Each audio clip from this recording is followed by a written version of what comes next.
നമ്മൾ ഭയങ്കര കോഷ്യസ് ആയിരിക്കണം. മൊബൈൽ ഫോണൊക്കെ പരമാവധി ഉപയോഗം കുറക്കുക.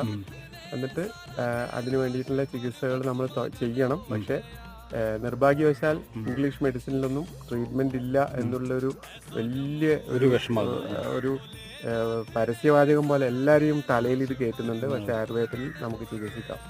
അതിനുള്ള ഇത് ആയുർവേദത്തിൽ അതിന്റെ ലിങ്ക് ഉണ്ട് അല്ലേ? എന്നാ ചികിത്സിക്കാം, ചികിത്സിച്ച് മാറ്റിയെടുക്കാം. അതാണ് അതിന്റെ ഷുവറായിട്ട് പറഞ്ഞത് അല്ല, ഗ്യാരണ്ടിയാണ് ഇത് അല്ലേ? എന്നാ നല്ല നമസ്കാരം. നമുക്ക് വിശേഷ വിവരങ്ങൾ ഉണ്ടെങ്കിൽ ഒന്നും കൂടി നമ്പർ പറയും. 7034501925. ഓക്കെ, നല്ല നമസ്കാരം. ഏതായാലും നമ്മൾ കാരണം ആരെങ്കിലും രക്ഷപ്പെടുമെങ്കിൽ, ഇങ്ങനെ അസുഖം ഉണ്ടെങ്കിൽ രക്ഷപ്പെട്ടോട്ടെന്ന് വെച്ചിട്ടാണ്. ഒരു വ്യക്തിയല്ല, കുടുംബം മൊത്തമായിട്ടും ബുദ്ധിമുട്ടും. അതെങ്ങനെ വരുമ്പോ അതെ തന്മാത്രയിലെ മോഹൻലാലിനെ കണ്ട അവസ്ഥയായിരിക്കും അവസരം ഉണ്ടാവുക അല്ലേ? അതെ. ശരി, നമസ്കാരം. ഇപ്പോഴത്തെ ഭക്ഷണ രീതിയും കാരണങ്ങളെല്ലാം കൊണ്ടല്ലേ ഇങ്ങനെ സംഭവിക്കുന്നത്? മെയിനായിട്ടും നമ്മുടെ ഒരു കെമിക്കൽ ആൾക്കാരെ മിംഗ്ലിങ്ങും പിന്നെ അതുപോലെ തന്നെ നമ്മൾ